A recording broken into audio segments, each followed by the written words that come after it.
Assalamualaikum warahmatullahi wabarakatuh. Selamat datang kembali di Urban Media Network dalam program Urban Talk. Dan pada kesempatan kali ini, di episode sekarang ini, kita Urban J Corner kedatangan seorang pejabat ya Pak? Seorang kepala UPTD PPA DP3A Kabupaten Bekasi. Ini nanti lebih detailnya Bapaknya langsung yang akan jelaskan DP3A-nya itu gitu ya Pak ya. Yaitu Pak Fahrul Fauji. Nah ini namanya sama Pak? Iya, sama Mas Fauji sama ya. Saya Fauji, tamu kita kali ini Pak Fahrul Fauji. Jadi gimana kita panggilnya sama-sama Fauji apa gimana? Pak Fahrul aja. Pak Fahrul ya, iya, Pak ya? biar nggak sama. Jadi Pak Fahrul dan saya Fauji yang hari ini akan host pada sesi kali ini. Pak Fahrul, terima kasih atas waktu kesempatannya hadir di Urban J Corner, Pak. Pertama kali kita Iya. di Urban Talk ya Pak ya. Jadi Pak Fahrul ini Kepala UPTD PPA DP3A Kabupaten Bekasi. Betul. Perlindungan Perempuan dan anak. Ya. Kalau DP3-nya Pak? Itu Dinas Pemberdayaan Perempuan dan Perlindungan Anak. Oh, Dinas Pemberdayaan Perempuan dan Perlindungan Anak. Oke. Saya kalau sering dengar itu lebih ke Komisi Perlindungan Anaknya Pak. Iya. Tapi kalau untuk di dinasnya berarti Bapak ya? Iya, betul. Oke. Nanti mungkin itu bisa diceritakan perbedaannya Pak ya? Iya. Ini saya mencatat nih Pak, Kementerian PPA mencatat ada 23.158 kasus kekerasan terhadap anak yang dilaporkan sepanjang 2023. Itu betul nggak tuh Pak datanya? Ya, untuk data di kementerian kan tercatat di Simponi ya. Jadi sistem itu secara nasional, jadi seluruh kabupaten kota melalui UPTD PPA itu menginput ya kasus-kasus kekerasan terhadap anak. Ya, jadi angka 2000 itu angka nasional. Oh, nasional. Ya, Oke. jadi Seluruh Indonesia ya Pak? Seluruh Ya? Indonesia. Jadi untuk di Kabupaten Bekasi sendiri jumlah kasus kekerasan anak di Kabupaten Bekasi selama tahun 2023 itu tercatat sekitar 157 kasus. 157 kasus. Itu khusus kasus anak ya, belum kasus perempuannya. Oh, oke. Jadi perempuan beda lagi? Beda lagi. Banyakan kasus anak apa kasus anak? Oh, anak ya? Kasus anak. Oke. Ini juga menarik nih Pak, kasus perempuan ya. Karena seringkali juga, saya sih nggak mengcapture Kabupaten Bekasinya, tapi secara nasional kadang ada pelecehan seksual, Iya. kemudian anak yang mohon maaf gitu ya, dilecehkan sama orang tuanya. Betul. Ini rasa-rasanya perlu kita bicara lebih lanjut nih Pak terkait hal ini, supaya nanti teman-teman pemirsa di Urban Media Network juga teredukasi. Betul. Lalu keluarga itu juga mendapatkan pengetahuan sebetulnya seperti apa sih kita harus menjaga anak dan menjaga baik perempuan ya ataupun laki-laki sama aja gitu Pak ya. Nah, kasus kekerasan seksual berada pada urutan puncak disusul kekerasan psikis dan fisik. Lebih banyak mana antara fisik dan psikis Pak? Jadi berdasarkan catatan di kami memang mayoritas kekerasan itu terjadi kekerasan seksual ya. Kekerasan seksual ini kan jenisnya banyak ya. Ada pemerkosaan, ada persetubuhan, ada pencabulan, ada pelecehan, ada kekerasan berbasis gender online. Nah, itu masuk kategori kekerasan seksual. Itu acuannya ada di Undang-Undang 12 tahun 2022 tentang tindak pidana kekerasan seksual. Jadi jenis kekerasan seksual itu dasar hukumnya sudah ada. Jadi kekerasan seksual itu saat ini menjadi salah satu tindak kekerasan luar biasa, extraordinary crime, sama halnya dengan kekerasan tindak pidana terorisme, korupsi, pembunuhan berencana. Jadi masuk kategori extraordinary crime, masuk kategori kekerasan luar biasa. Makanya penyelesaian kasus kekerasan seksual itu tidak bisa diselesaikan di luar pengadilan. Jadi prosesnya harus lanjut melalui pengadilan. Jadi tidak bisa non litigasi misalkan mediasi itu nggak bisa, dikecualikan bagi pelaku anak. Jadi kalau pelakunya anak ini kekerasan seksual itu kita bisa upaya penyelesaian kasus di luar pengadilan. Tapi ketika pelaku itunya dewasa, maka prosesnya harus melalui pengadilan. Vonisnya, masalah nanti hasilnya pelakunya bebas atau pelakunya dianggap tidak bersalah, dianggap korbannya halu atau berbohong, itu nanti pengadilan. Jadi prosesnya khusus kasus kekerasan seksual, apalagi kekerasan seksual yang korbannya anak, itu harus berproses sampai ke pengadilan. Oh, itu amanat Undang-Undang 12 tahun 2022. Jadi lebih tinggi itunya Pak ya, apa istilahnya, prosesnya gitu ya. Memang Iya. harus melewati itu. Harus. Nggak bisa misalkan harus kita mediasi, Nggak kemudian bisa. selesai, nggak bisa ya. Tidak bisa. Khusus kasus kekerasan seksual. Tapi kalau pelakunya itu sesama anak, Ya pelakunya anak itu bisa di mediasi. Bisa. Karena kita ada kaitan juga sama Undang-Undang Perlindungan Anak juga nanti. Seperti itu. Oke, kalau dinas UPTD-PA ini, P2A ini melihat kondisi saat ini kan kita seringkali, mungkin kalau saya sepintas ngelihat yang di permukaannya Pak ya, itu ada gangster. Kemudian itu kalau yang di media sosial kan viral Pak, itu anak-anak SMA, SMP pada bawa apa tuh Pak? Iya, Parang gitu kan. Ini juga itu di bawah wewenang Bapak berarti? Ya, khusus untuk pendampingan anak, seluruh jenis kasusnya kami dampingi. Ya, termasuk anak-anak yang tadi yang Mas Pauji sampaikan, gimana itu anak yang tawuran, gangster, selama itu anak, ya mereka masuk kategori anak berkonflik dengan hukum. Kalau saat ini, kalau dulu anak berhadapan dengan hukum, maka kami dampingi. Termasuk anak-anak yang tersangkut kasus narkoba, seperti itu. Kalau usianya itu masih masuk kategori anak, maka kami dampingi proses hukumnya gitu. Baik itu di kepolisian, di kejaksaan, sampai di pengadilan gitu.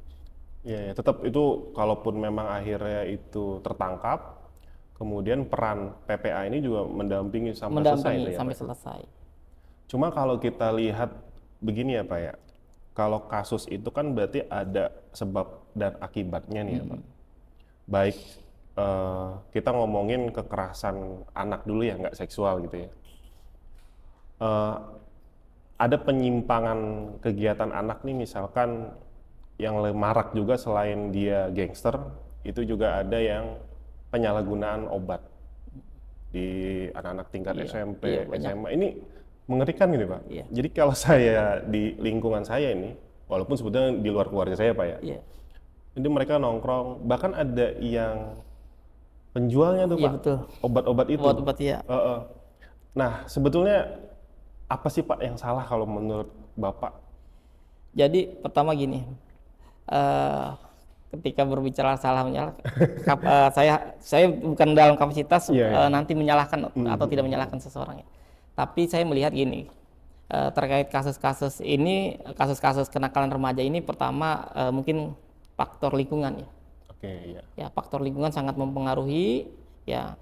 Terus pengawasan orang tua, pola asuh, dan faktor ekonomi. Nah, termasuk dari faktor eksternalnya itu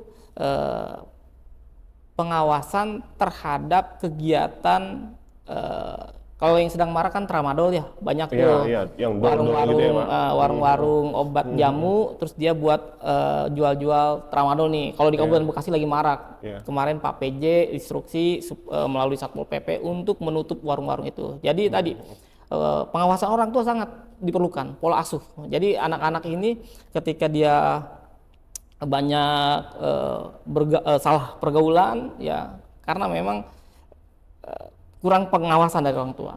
Faktor lingkungan juga sangat mempengaruhi, lingkungan pergaulan anak-anak ini, sehingga anak-anak ini yang harusnya misalkan waktunya belajar, mereka lebih senang dengan berkumpul ya, dan melaksanakan hal-hal yang negatif dibanding dengan hal-hal yang positif seperti itu. Ya memang lingkungan Lingkungan sangat mempengaruhi. Tadi 160 kasus. 157 untuk kasus anak 2023. Kalau di bulan ini? Untuk tahun 2024 ini yang untuk kasus anak ya, untuk kasus anak sudah tercatat 101 kasus. Ya. Sampai dengan 30 Juli. 30 Juli. Ya, 30 Juli itu ada 101 kasus yang tercatat di kami, khusus kasus anak. Biasanya itu memang muncul laporan dulu pasti ya? Laporan dulu, ada laporan pengaduan gitu. Pengaduannya lebih ke pihak polisi dulu atau sebetulnya enggak gitu? Jadi kalau terkait laporan pengaduan, jadi pintu-pintu laporan itu kan banyak ya. Jadi laporan pengaduan itu tidak harus ke UPT DPPA, tidak harus ke unit PPA. Jadi banyak. Di kami sendiri, kami punya P2TP2A atau layanan PPA sampai tingkat kecamatan. Okay. Bahkan kami punya Satgas Desa di 187 desa kelurahan yang ada di Bekasi. Jadi laporan itu tidak harus langsung ke UPT DPPA atau unit PPA. Pintunya banyak ya, mulai dari desa, kecamatan, ya, di tingkat kabupaten, bahkan ketika ada masyarakat yang tidak mengetahui bahwa di Kabupaten Bekasi ini sudah ada UPT DPPA maupun unit PPA di Polres, bisa lapor ke Komnas Perempuan, bisa lapor ke KPAI, Komisi Perlindungan Anak Indonesia, bahkan bisa lapor ke SAPA 129 di Kementerian PPA. Jadi sarana untuk melapor itu memang udah banyak disiapin ya, disiapkan. Dari tingkat bawah, dari tingkat desa sudah ada, bahkan sampai tingkat kementerian sudah. Jadi Satgas aparatur desa juga, Mas? Satgas ini, untuk Satgas ini sifatnya relawan ya, relawan yang kami rekrut untuk menerima laporan pengaduan. Sedangkan untuk pendampingannya sendiri nanti penjangkauannya, proses asesmennya akan dilakukan oleh tenaga-tenaga yang ada di UPT DPPA. Karena kan harus ada keahlian khusus gitu untuk penanganan. Nggak bisa kalau relawan kan dia hanya melakukan asesmen awal, pendampingan awal, menerima laporan, kemudian pendampingan awal. Iya, seperti nanti itu. Dari dinas PPA-nya yang turun gitu ya. Betul. Yang memang paham bagaimana betul. Untuk menyelesaikan masalah yang ada gitu. Betul. Saya mendengar ada yang namanya rumah aman, Pak. Iya. Bisa diceritain nggak, Pak? Ya, jadi rumah aman atau safe house ini jadi salah satu layanan yang ada di UPT DPPA. Namun saya jelaskan dulu ya. Jadi UPT DPPA ini memiliki 6 layanan.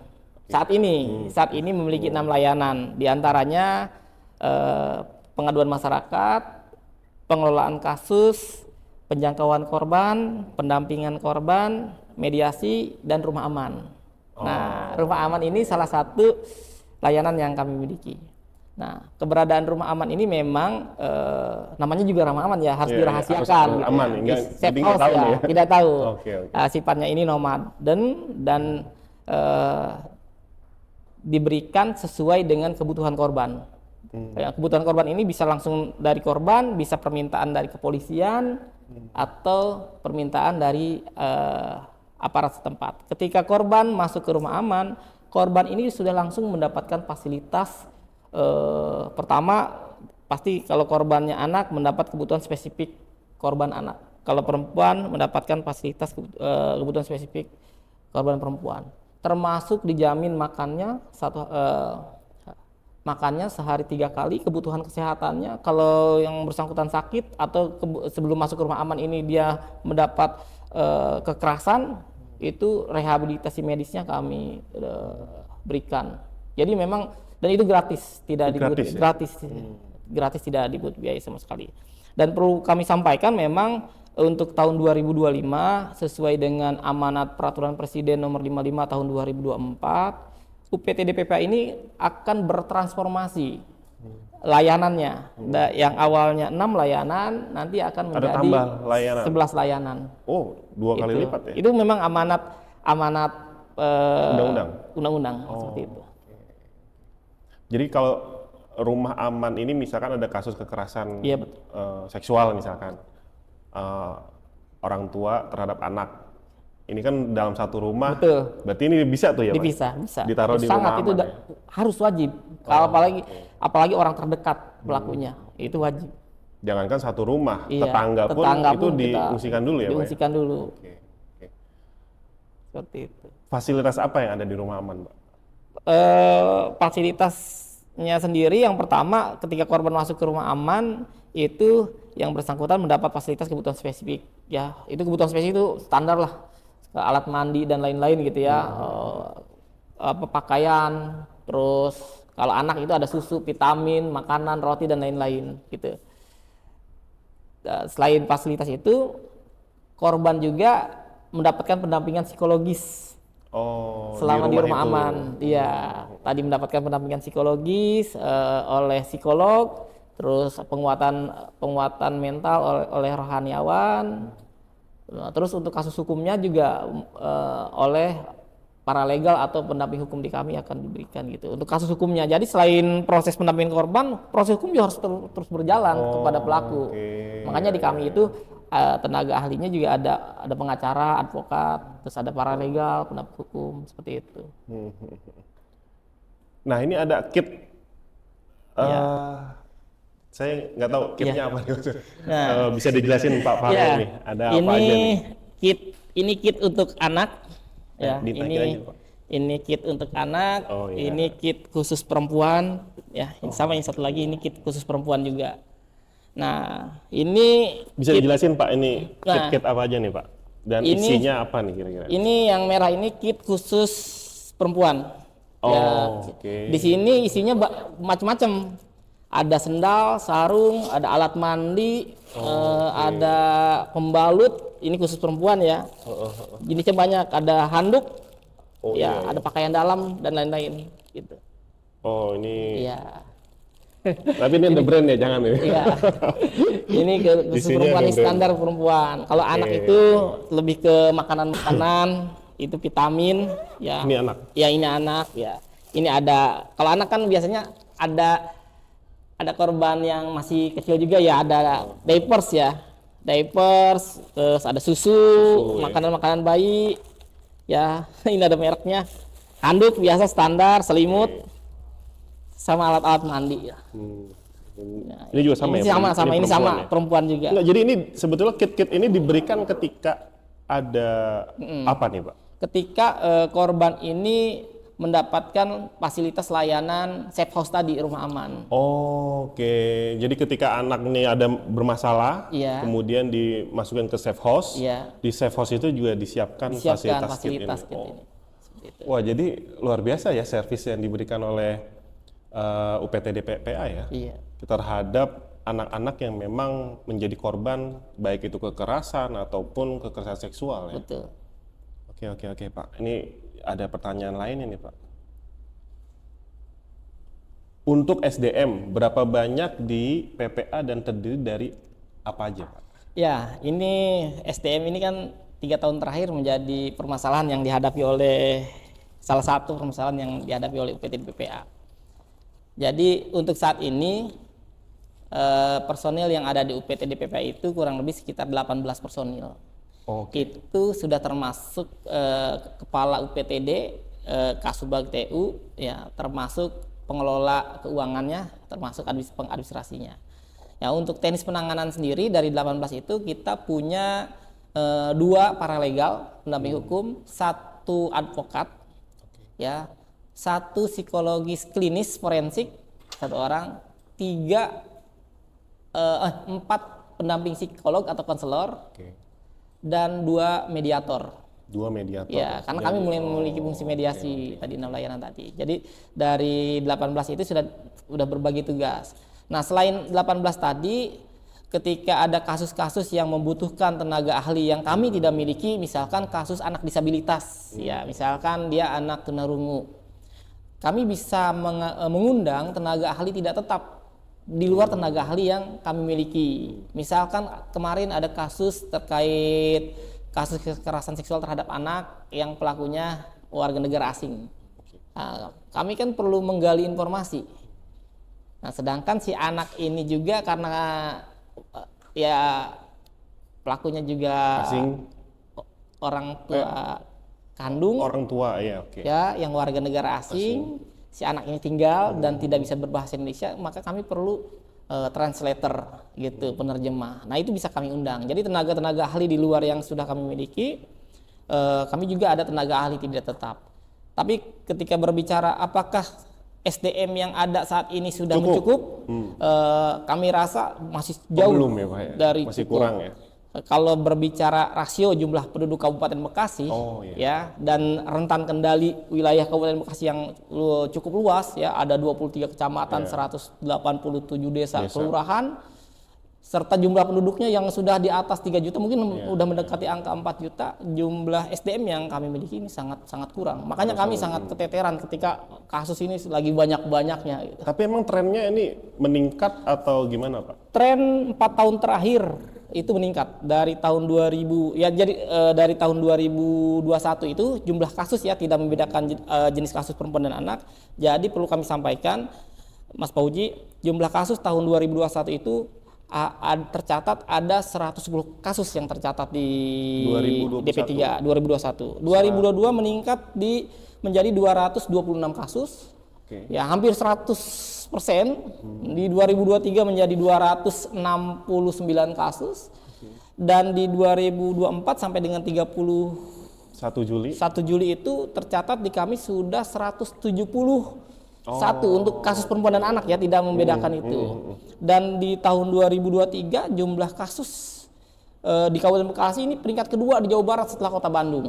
Oh, peringkat kedua? Iya, untuk jumlah kasusnya, gitu. Dan Jawa Barat menjadi peringkat pertama jumlah kasus terbanyak di Indonesia. Oh, gitu. Jawa Barat. Ya, mungkin karena jumlah penduduknya juga di atas 40 juta, ya. Ya, kompleksitas Kabupaten Bekasi juga yang masyarakatnya sudah heterogen, ya, multikultur, multi etnis, semua ada di Kabupaten Bekasi, ya. Jadi itu yang menjadi pemicu juga. Pemicu salah satu kompleks. Jadi jenis permasalahannya pun sangat banyak gitu. Jenis kasusnya. Dan beragam, ya. Dan beragam. Saat ini yang lagi ini apa, Pak? Kasus apa, Pak? Yang mendominan masih kekerasan seksual. Kekerasan, cuman sekarang itu ada istilah ini, kekerasan berbasis gender online. Nah, ini yang sedikit kami agak sulit menangani kasus-kasus yang terkait kekerasan berbasis gender online ini. Maksudnya gimana tuh, Pak? Jadi kalau kasus berbasis gender online ini kan dia penyebaran konten video atau pornografi lah gitu. Jadi namanya anak-anak kan sama pacarnya ditipu daya, dihasut, diiming-imingi gitu kan, video call, ngirim foto, padahal itu direkam, nanti diancam, kalau kamu nggak mau lagi nih, nanti saya sebar nih video kamu. Atau misalkan kalau oleh orang luar, ya, dia yang ada juga yang dia nggak kenal dia mau gitu. Saya juga bingung, namanya anak-anak kan, ya, namanya anak-anak dihasut, diiming-iming uang, tapi setelah ditransfer uang, diancam lagi, kalau kamu nggak kirim uang, nanti videonya saya kirim. Itu banyak juga kasus anak-anak yang seperti itu. Jadi setelah dia mengikuti keinginan si pelaku ini, tahunya direkam, dia diancam, harus mengirim uang segini katanya, 500.000 atau 700.000 nih anak. Kebanyakan pelakunya juga anak atau dewasa. Nah, ini yang jadi kendala kami saat ini. Memang kami ini agak sulit mendeteksi pelaku kalau pelakunya tidak diketahui. Beda ketika kasus KBGO-nya ini oleh mantan pacar. Lebih gampang. Iya, itu kan kita kenal, ya, siapa dia berinteraksi. Tapi ada juga kasus-kasus yang KBGO ini dia awalnya kenalnya melalui aplikasi. Ada yang lewat game Mobile Legend. Itu kami pernah ada kasus, nangani kasus dia berteman dengan temannya di Kalimantan. Untungnya terdeteksi pelakunya. Dia lewat Mobile Legend, terus dia kenalan, akhirnya dia mau seperti itu, diancam sama teman mainnya di sana, suruh bahwa akan disebar. Nah, ini yang kekerasan seksual yang agak baru nih, yang mengerikan, ya, Pak? Mengerikan nih, dan kami sulit untuk melakukan mitigasi, pencegahan untuk penyebaran kontennya, karena memang karena memang awalnya itu di ruang private si korban sebetulnya, ya? Betul. Wow, saya baru ini nih, Pak. Tapi memang itu banyak, Pak, kasus itu. Untuk di Kabupaten Bekasi sendiri sampai dengan hari ini, kami untuk kasus kekerasan berbasis gender online itu ada 8 kasus, ya. 8 kasus yang tercatat di kami. Dan ke-8-nya sendiri prosesnya itu anti klimaks. Maksudnya cenderung jalan di tempat gitu penanganannya. Di proses hukumnya polisi juga, Pak ini gimana kita mendeteksinya? Karena tadi pertama kami tidak punya infrastruktur terkait cyber, SDM-nya juga. Jadi cyber ini memang hasil kami koordinasi dengan teman-teman di Diskominfo. Kalau kasus-kasus penyebaran konten ini menjadi kewenangan pemerintah pusat. Dan cyber ini kalau untuk di tingkat kepolisian hanya dimiliki oleh tingkat Polda. Jadi kasus-kasus seperti ini kami harus limpahkan ke provinsi. Itu yang mungkin membuat UPTD PPA ini juga harus bersinergi dong, Pak. Betul. Dengan Polres. Dengan instansi apa lagi? Instansi banyak. Salah satu keberhasilan penanganan kasus perempuan dan anak di Kabupaten Bekasi khususnya, mungkin di seluruh Indonesia, itu kolaborasi dan sinergitas yang baik lintas sektor. Ya, dalam hal ini dengan teman-teman di kepolisian, kejaksaan, pengadilan, bahkan dengan instansi di internal kami di perangkat daerah.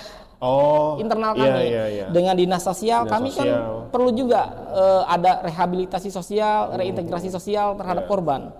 Kami juga perlu adanya pemberdayaan masyarakat, dan itu bukan kewenangannya bukan ada kami. Kami juga perlu ada rehabilitasi medis. Kami biasa koordinasi dengan RSUD, dengan rumah sakit maupun dengan dinas kesehatan.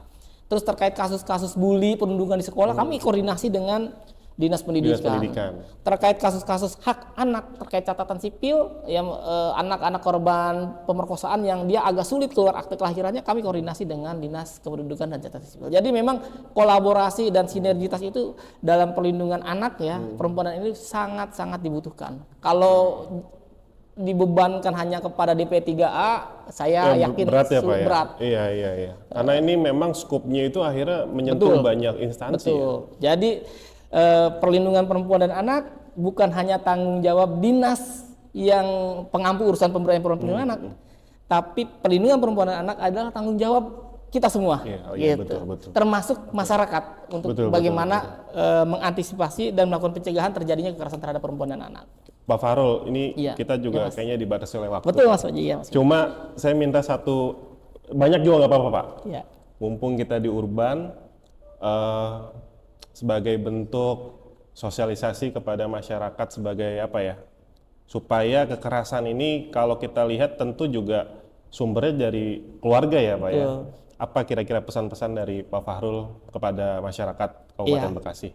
Yang pertama jelas tingkatkan pengawasan orang tua terhadap anak, ya. Tingkatkan pengawasan orang tua terhadap anak. Jadi biar bagaimanapun keluarga atau orang tua adalah orang pertama yang bisa melakukan pendidikan kepada anak, ya, pembinaan kepada anak. Yang kedua, mungkin nanti tugas pemerintah juga, ya, karena salah satu faktor terjadinya kekerasan perempuan dan anak ini banyaknya karena faktor ekonomi, ya. Perlu kami di pemerintah Kabupaten Bekasi tadi meningkatkan tingkat kesejahteraan masyarakat, ya, ekonomi, ya, menekan angka masyarakat miskin ekstrim, itu sangat perlu, sangat dibutuhkan, karena salah satu indikator terjadinya kekerasan perempuan dan anak itu salah satunya karena faktor ekonomi, itu faktor ekonomi. Selanjutnya peran stakeholders, ya, dalam hal ini peran pemerintah, masyarakat, dunia usaha dan media sangat dibutuhkan dalam mensosialisasikan pencegahan kekerasan terhadap perempuan dan anak. Jadi ini salah satunya nih. Ini kita udah sesuai. Ini salah satunya. Ini akan menjadi apa ya? Kredit poin nih, ya, bagi pemerintah Kabupaten Bekasi ke depan. Salah satunya peran media. Dalam mensosialisasikan pencegahan kekerasan terhadap perempuan dan anak. Dan salah satu nih penilaian Kabupaten Layak Anak, partisipasi dan peran media itu sangat dibutuhkan, gitu, dalam mendukung pencapaian KLA, ya, Kabupaten Layak Anak. Gitu. Ini ada salah satu faktor. Salah satu. Wah. Dan salah satu faktor dan saat ini belum dimiliki nih dalam penilaian KLA itu peran dan partisipasi media. Dalam penilaian kami itu masih rendah. Nah, dengan adanya kegiatan-kegiatan seperti ini, mudah-mudahan ini dapat mendukung pencapaian Bekasi sebagai kabupaten layak anak Wah, ke amin. depannya. Mudah-mudahan Pak ini bisa ada kontribusinya ya. Mudah-mudahan. Jadi kita luar biasa kedatangan Pak Fahrul dari UPTD PPA ini. Terkadang mungkin juga karena luasnya Kabupaten Bekasi, terus juga apa namanya banyaknya warganya juga, kebingungan nih Pak kalau ada pelaporan. Hotline untuk pelaporannya Pak, Ya. ada nggak? Untuk hotline pelaporan ada. Pengaduan kami kan ada pengaduan langsung dan ada pengaduan tidak langsung. Jadi untuk pengaduan tidak langsung ini hotline kami 24 jam melalui nomor telepon 0812 0812 68 68 400 900. 900. Iya. Nanti ada di bawah ya. Iya. Kita buat di bawah. Dan ke depan juga kami punya aplikasi khusus untuk pencatatan dan pelaporan ya yang berbasis Android. Kami bekerja sama dengan Dinas Komunikasi Diskominfo Kabupaten Bekasi melalui aplikasi Bebunge ya. Bebunge. Jadi nanti di situ ada fitur khusus untuk laporan pengaduan. Jadi laporan itu banyak, bisa langsung, bisa melalui hotline, bisa melalui aplikasi. Gitu. Jadi Atau yang Satgas tadi di setiap termasuk desa itu ya. Satgas dan PPA yang ada di desa dan kecamatan. Oke, betul. Ya luar biasa ya. Jadi teman-teman mungkin atau masyarakat jika ada persoalan kekerasan terhadap anak bisa menghubungi tadi hotline yang ada disebutkan, dan juga ada satgas-satgas di setiap desa 180-an ya Pak ya. Ya 187 desa kelurahan. Dan kecamatan Ada 23 kecamatan. 23 kecamatan. Pak, ini sebetulnya saya masih banyak yang ingin saya tanya Pak. Iya. Apalagi kalau ngomongin kekerasan tadi tuh Pak yang di awal tuh, saya mau ngomongin itu tadi anak-anak remaja yang, karena saya punya teman yang menjadi korban Pak, tapi nggak di Bekasi, di Bogor, sampai meninggal Pak. Ribut gitu. Tapi ya karena waktunya juga terbatas dan Pak Fahrul juga ada agenda lain setelah ini. Sekali lagi saya mengucapkan terima kasih Pak Fahrul atas waktu dan kesempatannya hadir di Urban J Corner. Semoga kita bisa lain kesempatan untuk berdiskusi lagi ya Pak ya, ngobrol-ngobrol seperti ini. Terima kasih Pak Fahrul. Sama-sama Mas Puji. Para pemirsa, sampai bertemu lagi di Urban Media Network.